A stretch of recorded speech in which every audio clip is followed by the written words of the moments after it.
In 2010, the island of Porto had been seized by the Russians. In reaction to this, the US government gave green light for a small invasion force to take the island back. Porto had only one big village and several smaller establishments.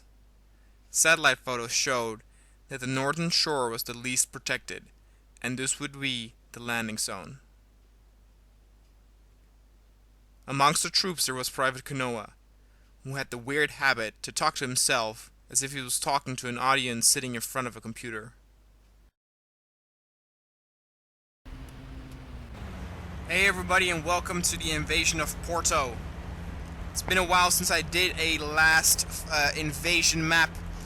Since of course winter holidays have begun, I thought why not treat you guys on another one of these, because these are, though very rare, the ones that a lot of people ask for. Obviously the one that people want most is an actual D-Day reenactment. That obviously requires a lot of time, a lot of unit placement, but also a huge map. And the good thing about these custom small maps that you have, like the Fiji Islands that I did last time, you can actually make scenarios where you have an invasion and you can actually take over a whole island. It's also the case, of course, with Porto, which was already in the regular armed assault. And we have a lot of units here. This is going to be a massive, massive operation with hundreds and hundreds of units. And as you see, or as you saw, I'm going to try a new sort of format for this. Now, I hope you like it. It's kind of like the Raptor Wars that I did, and I really like doing this because it's a way to vent my creativity in it. But not everything in Epic Arma is going to be like this. Obviously, there are still going to be scenarios that are purely for fun, not realistic at all. Like the minefield with civilians running through it, or the mass suicide. Those type of scenarios don't need an introduction, don't need that sort of like cinematic feeling, and that is actually what Epic Arma was in the first place. It was just different scenarios with a huge number of units, and so we will still have that. And as you see here, we also will still have, oh god, we are taking fire. I will talk about Epic Arma more, oh god, when we land safely. Wish us luck, people.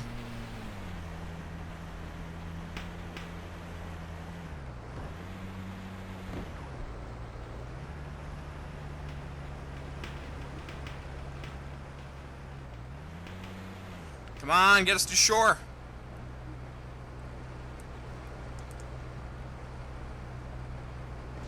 Can already see some Russians there.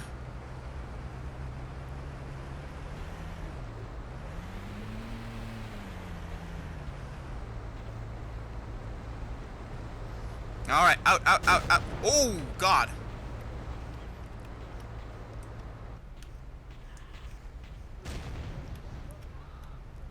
Oh my god. You're taking a beating.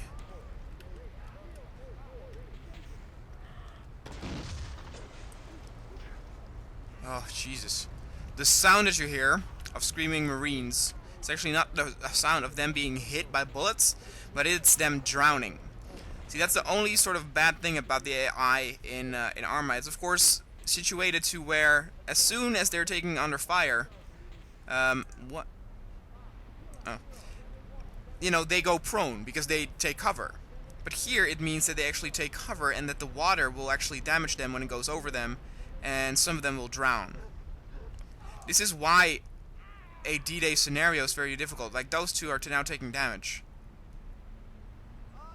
And it means that a lot of these units will actually die before even, getting some action. Like, that guy got fucked up because of that. Now, he has a sniper, though. I might actually change to a sniper if he dies.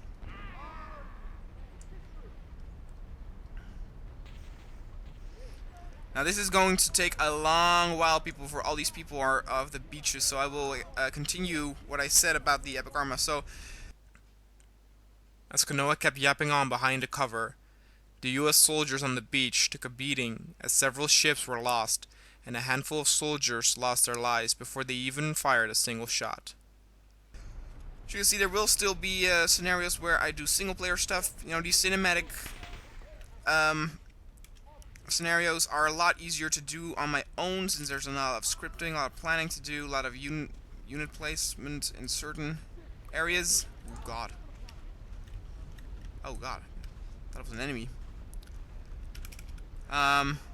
It's also, though there will still be co-op scenarios between me and Cody. We already recorded 2 of them. Cody has a bit of issues with the older versions of ARMA, ARMA 2, Armed Assault, and I also think he just prefers ARMA 3. I actually prefer ARMA 2 because there are so many mods available there.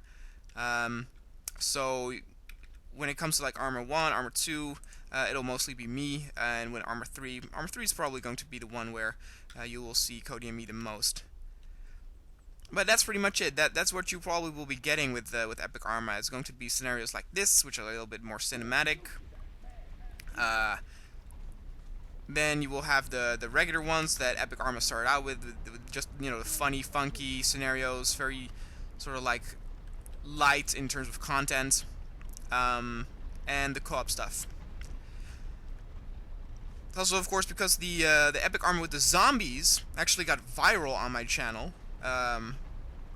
And like has in I don't know, in like a month has made like 20,000 views, so that was very cool to see. Obviously one scenario that would be amazing is to revisit some of the ones that I did in single player and co-op, and maybe have like a Star Wars co-op where Cody and me are stormtroopers fighting off, you know, a horde of zombies or something like that, you know. That'll be very interesting to see.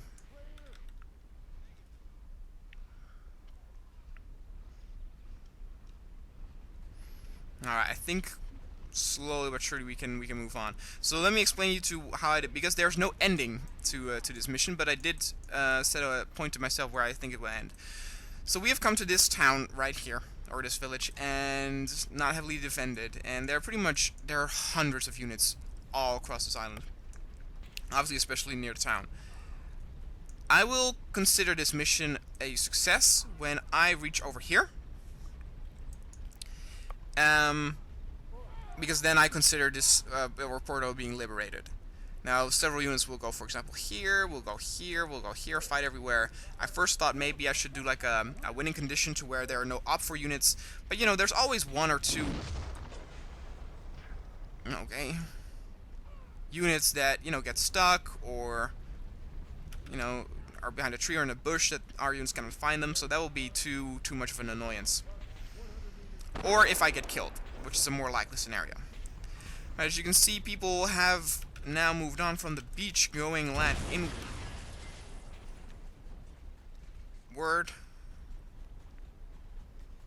So let's follow them as well.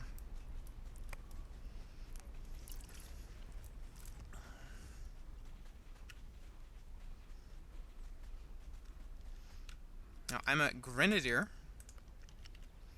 which means I have some grenades.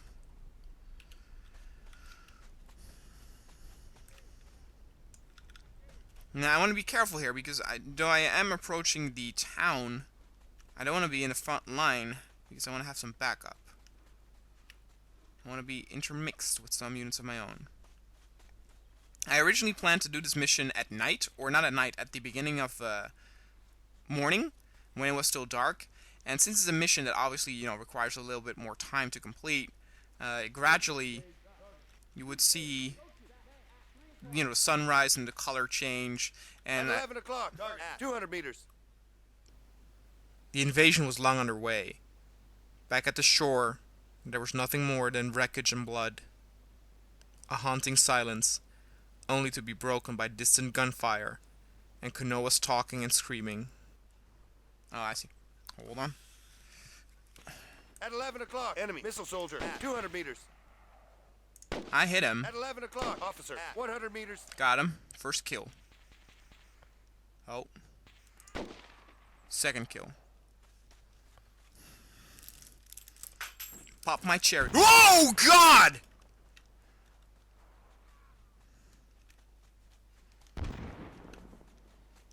Fuck that.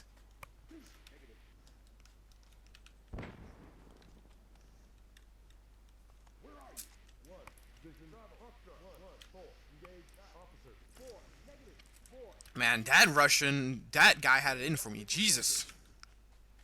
Must have killed his friend there. He got pissed.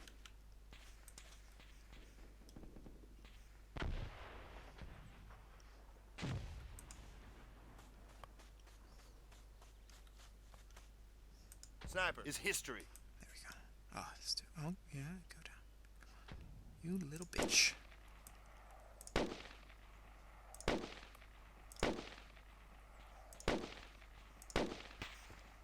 Got him. Gotta move.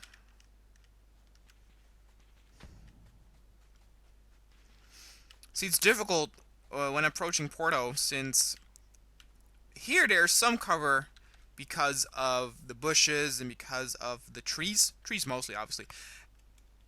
But then there's this area of openness that you need to cross before heading into Porto. Of course, when you're in Porto, there's a lot of like buildings that you can use as cover, but Porto is the most heavily defended area, so it's kind of difficult. I gotta stay with these guys, though. One thing I don't want to be is left alone. Now, I don't have fully automatic. I only have semi and burst. Oh, that's alright. The big invasion force split into several small squads. Some approached the western part of the island by coast, and others headed straight towards Porto. A heavy fire exchange erupted during the battle for the lighthouse. Casualties were high on both sides, and the worst was still to come.